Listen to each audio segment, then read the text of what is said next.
பரிசுத்த ஆவியான தேவனை ஸ்தோத்திரம் பண்ணுவோம். நல்ல பிதாவே, இந்த மகிமையான வேலைக்காக ஸ்தோத்திரம். இந்த 3 வாக்கு தத்தங்களும் ஆண்டவரே வரப்போகிற மாதத்திலும் இந்த பிள்ளைகளுடைய வாழ்க்கையில நிறைவேறி அவருக்கு கண்ணீர்கள் துடைக்கப்படட்டும்பா. கவலைகள் மாறட்டும் ஆண்டவர், பலவீனங்கள் மாறட்டும், போராட்டங்கள் மாறட்டும், பிரச்சனைகள் மாறட்டும். எல்லாவற்றிலும் ஒரு பெரிய சமாதானத்தை தந்து ஆண்டவர் நீர் ஆஸ்வதிக்க போவதற்காக ஸ்தோத்திரம். வயதானவர்கள் முதல் கொண்டு கை குழந்தை வரைக்கும் கர்த்தர் நீர் ஆசீர்வதித்து உம்முடைய நாமத்தை நீர் மகிமைப்படுத்த போவதற்காக ஸ்தோத்திரம், உயர்த்த போவதற்காக ஸ்தோத்திரம். இயேசு நாமத்தில் கெஞ்சுகிறோம் பிதாவே. என் ஆத்துமாவே கர்த்தரை ஸ்தோத்திரி, என் ஆத்துமாவே கர்த்தரை ஸ்தோத்திரி. ஆமென். நம்முடைய கர்த்தராகிய இயேசு கிறிஸ்துவின் கிருபையும் பிதாவாகிய தேவனுடைய அன்பும் பரிசுத்தமுடைய அன்பின் ஐக்கியம் சிநேகம் சமாதானம் என்றும் நம்மோடும் சகல பந்தங்களை ஆஸ்வதிப்பாராக. அல்லேலூயா, அல்லேலூயா, அல்லேலூயா. என் கண்மலையானவரே, என்னை காக்கும் தெய்வம் நீரே. கண்மலையானவரே,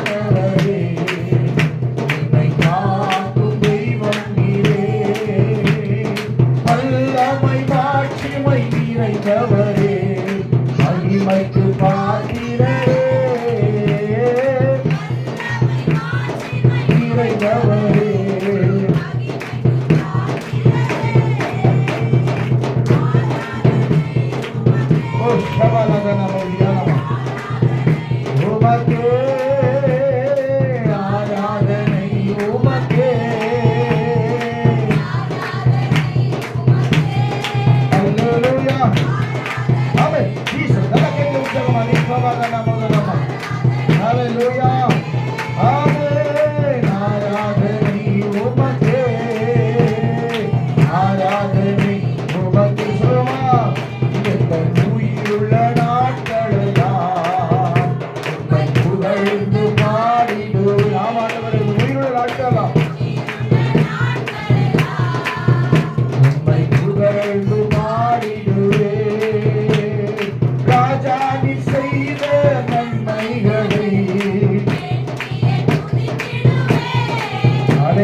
கைப்பிடிச்சு 3 வாட்டி சொல்லுங்க பார்க்கலாம்.